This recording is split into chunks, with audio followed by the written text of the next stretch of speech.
What if the greatest truths about time, existence, and the cosmos weren't written in modern textbooks, but buried deep beneath the jungles of Central America?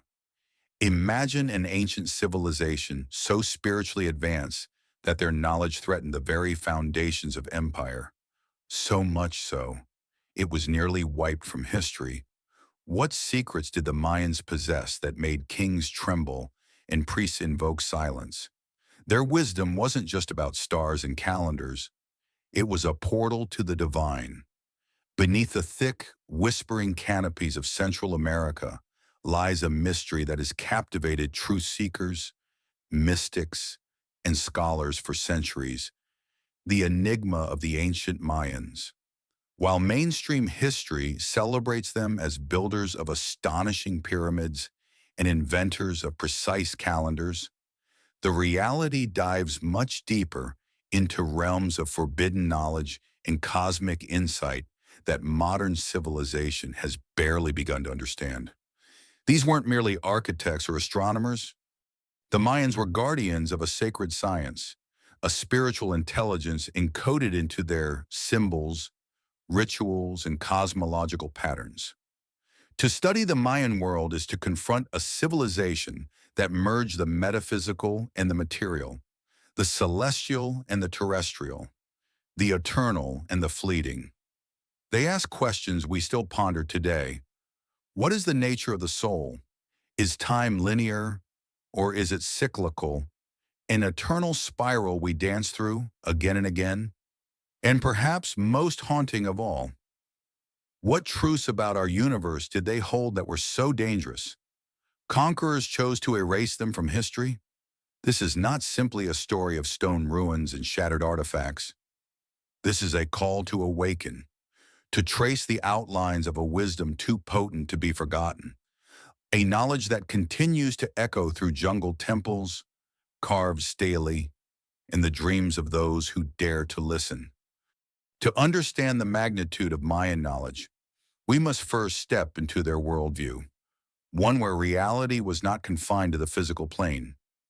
The Mayans saw existence as a vast tapestry interwoven with spirit, time, and energy.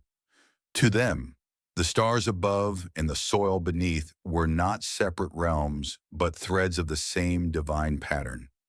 Their cities were constructed with breathtaking precision, aligned with celestial bodies. These weren't just aesthetic choices. They believed that architecture itself could channel cosmic energy. Temples served as more than places of worship.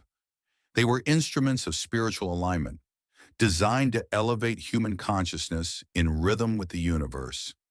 At the heart of their civilization was the long count calendar, a system so complex and accurate that it stunned modern scientists. But the calendar was more than a way to measure days. It reflected a sacred understanding of time as cyclical, not linear. The Mayans perceived existence as an eternal return, a cosmic spiral where past, present, and future coexisted. This spiritual perception of time reveals something profound. To the Mayans, destiny was not a straight path, but a harmonious dance with celestial rhythms. Human life was meant to align with these sacred cycles, not resist them. Each phase of the moon, each eclipse, each solstice, all had meaning. All were messages from the cosmos. They believed that by observing and interpreting these signs, one could achieve personal transformation, connect with divine forces, and walk the earth in sacred awareness. This vision wasn't abstract philosophy. It was daily practice. It guided how they lived, how they prayed, how they ruled, and how they healed. The Mayans crafted a language of symbols, glyphs infused with layers of meaning, numbers charged with cosmic power. 13 represented the levels of heaven. 20 symbolized the directions of time and life. These were not arbitrary figures. They were keys to understanding the divine architecture of reality. Art, math, astronomy, and spirituality were not separate disciplines, For the Mayans, they were unified threads of one great mystery. Each temple wall, each codex page, was a sacred manuscript, not just to be read, but to be felt and lived. But such profound knowledge did not survive unchallenged.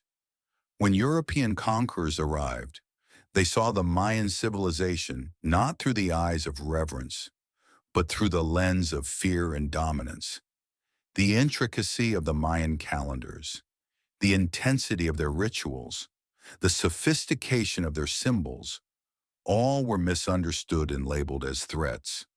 The Spanish colonizers, led by religious and imperial ambitions, launched a campaign not only against people and territory, but against knowledge itself. In fire and fury, sacred codices were burned, delicate manuscripts made from bark paper and inscribed with centuries of spiritual insight. Libraries, once echoing with chants and teachings, were reduced to ash. This was no accidental erasure. It was deliberate, a methodical attempt to sever a civilization from its soul. The conquerors feared what they could not control. The Mayan priests and shamans were silenced, their wisdom branded as heresy. Sacred sites were desecrated. Temples were repurposed into churches or abandoned altogether, their energy disrupted. What was lost in those flames? Possibly teachings that could have redefined how humanity views consciousness, healing, and the very fabric of reality. Yet some fragments survived, hidden away in jungle enclaves, passed through whispered oral traditions, encoded in stone and song. This is the great paradox of history. The more a truth threatens power, the more fiercely it is buried. The Mayan knowledge was not just forgotten, it was buried by design. It challenged dominant religious narratives. It empowered individuals to connect directly with divine forces, bypassing institutional control. It offered liberation, spiritual, cosmic, and deeply personal. And so, it was suppressed, but not destroyed. The spirit of Mayan wisdom lingered, in glyphs etched into stone, in rituals practiced in secret, in the memories of descendants who would not forget. These remnants whisper still to those who dare to listen. While the outside world sought to dismantle Mayan wisdom, what they failed to see was its depth, a system that was not merely intellectual but mystical. The Mayans didn't just study the stars, they listened to them. They didn't just observe the movements of the cosmos, they synchronized their lives with them. Time was a sacred frequency. The Tzolk'in, the 260-day sacred calendar, wasn't just a way to measure time. It was a spiritual template for human existence. Each day was governed by a unique energy, a cosmic signature that shaped destiny, behavior, and potential. Mayan priests used this knowledge to perform ceremonies, heal illnesses, and guide the soul. Their understanding of energy went even further. They spoke of the body as a vessel of light, coursed through with subtle currents akin to what we now call chakras. The serpent, a recurring motif in their carvings and mythology, symbolized this energy, not a creature of fear, but of transformation, of kundalini rising through the spine, igniting awareness through trance, dance, and breath. Mayan shamans activated these inner pathways. Rituals were not for spectacle.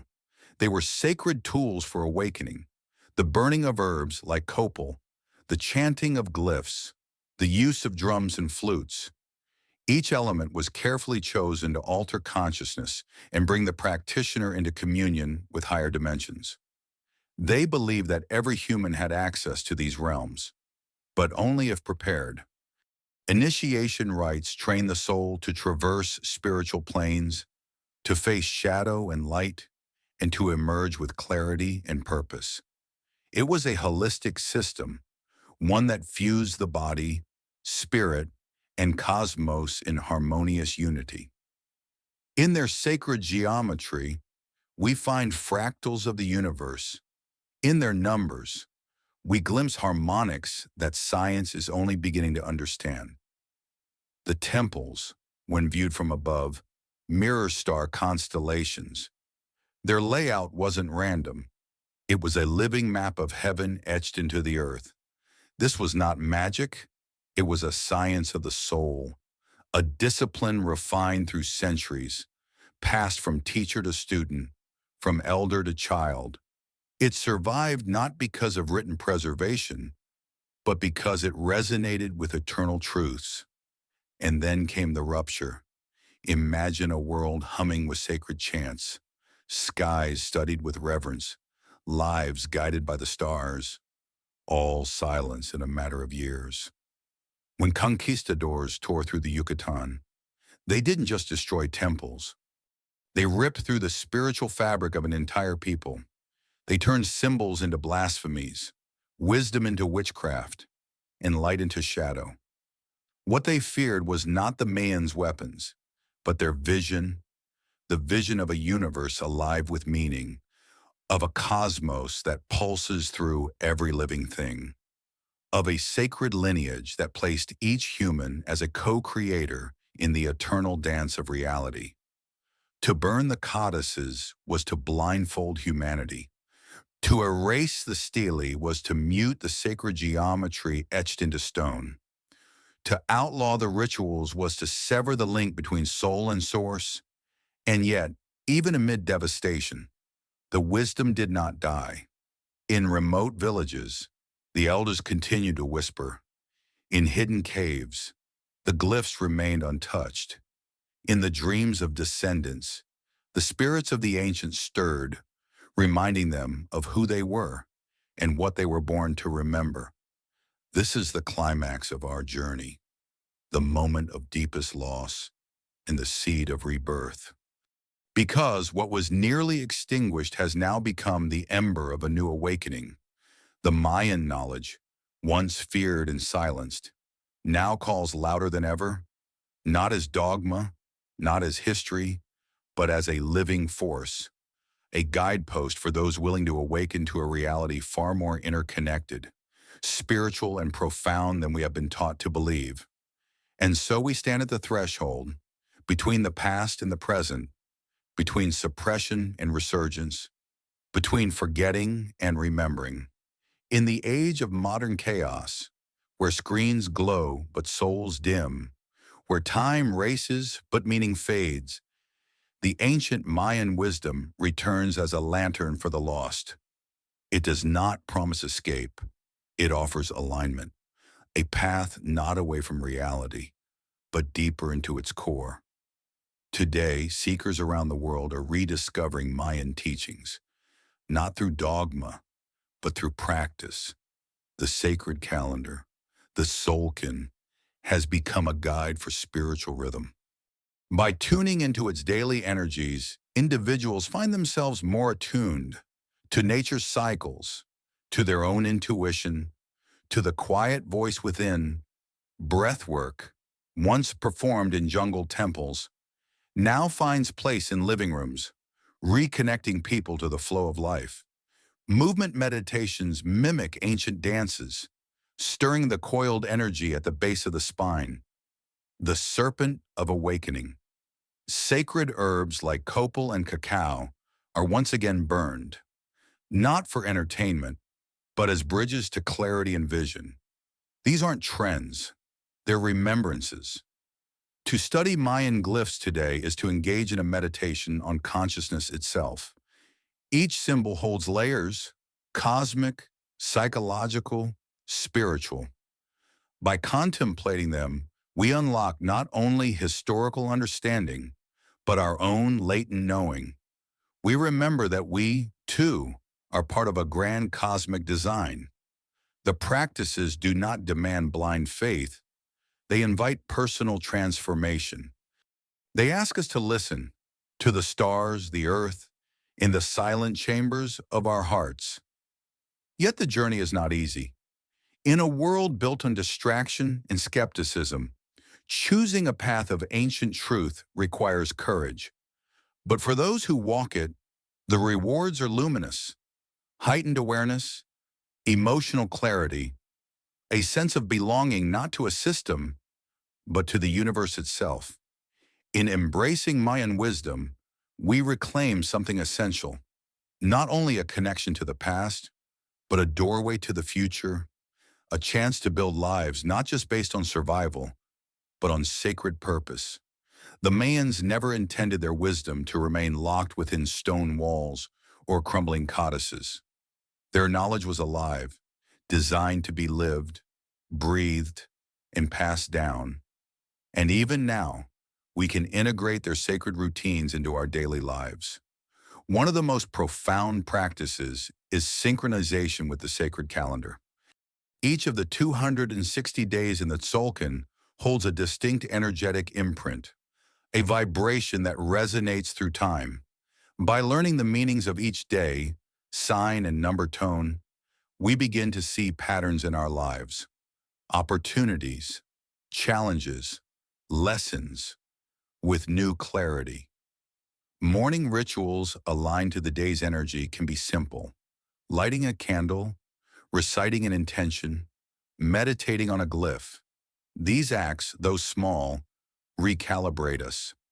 They place us in harmony with the flow of cosmic intelligence, just as the Mayans did. Another pillar of practice is breath. The Mayans believed that breath, the sacred wind, carried spirit through the body. Deep, rhythmic breathing done with intention can awaken the energetic pathways once honored in ceremonial dance. Combined with movement, this breath becomes a current that unblocks emotional stagnation and unlocks deeper states of awareness. Sacred sound is equally powerful: drums, rattles, flutes. Their frequencies open portals. The Mayan use of chants and tones wasn't random. It was an activation, resonating with the chakras and calling forward ancestral memory.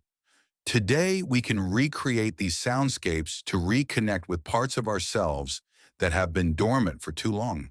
The use of herbs like copal, sage, or cacao acts as spiritual medicine. These plants, used reverently, cleanse energetic fields and invite guidance from spirit. They are not tools of indulgence, but allies of awakening. Most importantly, the Mayan way teaches balance: action and rest, sun and shadow, outer ritual and inner reflection. In a world skewed by imbalance, their legacy reminds us harmony is not a destination, it's a daily alignment. These ancient routines offer more than mysticism. They are practices of presence, invitations to return home to the soul. And now we arrive, not at an end, but at a new beginning. The journey through Mayan wisdom is not a history lesson, it is a mirror. A chance to see ourselves not as isolated creatures adrift in chaos, but as luminous beings woven into the fabric of an intelligent universe. The ancient Mayans knew what many have forgotten: that the soul is not something we possess, but something we are. That time is not an enemy to outrun, but a rhythm to embrace. That the cosmos is not distant and cold, but intimate, breathing, and alive within us. Their legacy asks us not just to learn, but to remember, to awaken ancient memory encoded in our bones, to walk again with reverence, to see every sunrise not as routine, but as ceremony, to treat each moment not as random, but as sacred. We are the dream of the ancestors, the continuation of a prayer whispered in stone and fire. And if we listen, truly listen, we can hear that prayer still echoing in our hearts. This is more than knowledge. It is transformation, a return to the cosmic self. And you, seeker, listener, soul on the path, are invited to take the next step. Ask yourself, How will you integrate this ancient wisdom into your modern life? What rituals will you reclaim? What illusions will you shed? What truth will you embody? Because the Mayan mysteries do not belong to the past, they are alive now, pulsing through time, waiting for those ready to awaken. So breathe deeply, look to the stars, step onto the earth with intention, and listen for the ancient voice within. The journey has just begun. The Mayan legacy is carved into the earth like a sacred song etched in stone, sung in smoke, sealed in blood. Their monuments were not built for grandeur alone. Each step of a pyramid, each angle of a temple, was a verse in a hymn to the stars.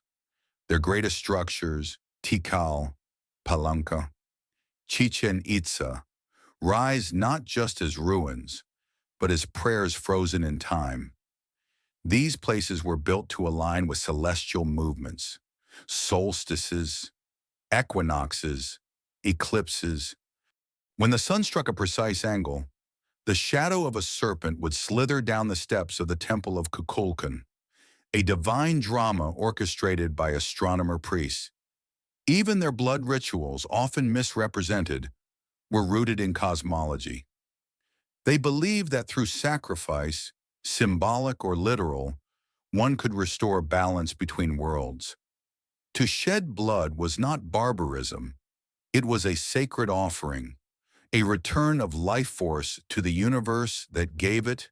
The Mayan ballgame, a ritual of cosmic stakes, reenacted the eternal battle between light and shadow. Victors were often sacrificed, not as punishment, but as chosen emissaries to the gods. They ascended, not in shame, but in glory. And their myths, rich, multi-layered, profound, told of gods born from maize, of creation through divine twins, of underworld journeys that mirrored the soul's own descent and return. These stories were not fiction. They were blueprints of spiritual transformation. Through these rituals, myths, and alignments, the Mayans bridged heaven and earth. Their society was not built on conquest, but on communion, not domination of nature, but harmony with it. This legacy, though battered by colonization, endures in the architecture, the art, the heartbeat of their descendants, in every carved glyph, in every sacred fire rekindled today. Their truth continues, and now, across centuries and continents, a new chapter begins. The wisdom of the ancient Maya no longer belongs solely to the temples or tombs. It belongs to the hearts of those willing to receive it. It belongs to you.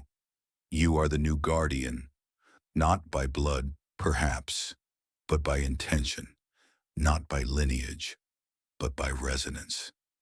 The Mayans understood that sacred knowledge transcends flesh.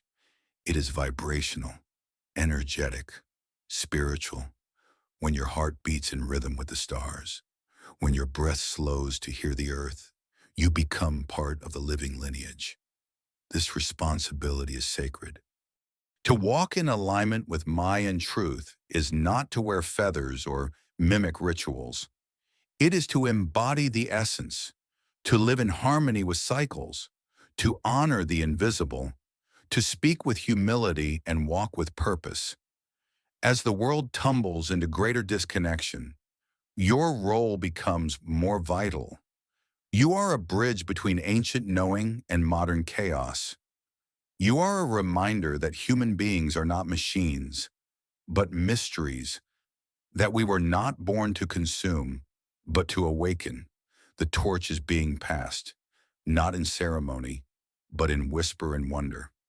So study the glyphs, meditate on the numbers, align with the days, breathe with the ancestors, rebuild the temple, not in stone, but in soul. The Mayan flame did not go out. It waits in your dreams, in your choices, in your devotion. May your life become the ritual. May your words become the chant. May your presence become the temple. The jungle breathes, the stars listen, the ancestors lean close. Will you carry the flame? Sometimes the deepest truths are not taught, they are remembered. The Mayans knew this. Their rituals were never meant to give answers, but to provoke sacred questions. Questions that echo through stone corridors and midnight skies. Questions that find their way into your chest when the world finally goes quiet. What is time, really, if it bends in cycles and spirals? What lies beneath the surface of your breath?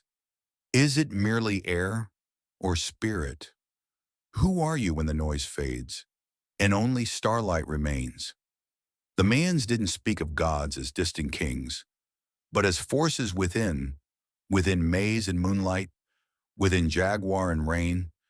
They believed the cosmos was inside you, coded into your blood, waiting for you to open the door. So let the silence speak.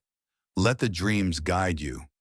Let the symbols rise from deep memory and strike your heart like lightning. Because the Mayans left us more than history, they left us mirrors, not to see our reflections, but our essence. And in these sacred echoes, a truth stirs. You are not lost. You are not separate. You are not alone. You are part of the sacred dance. And now the question is not, what did they know? It is, what will you remember?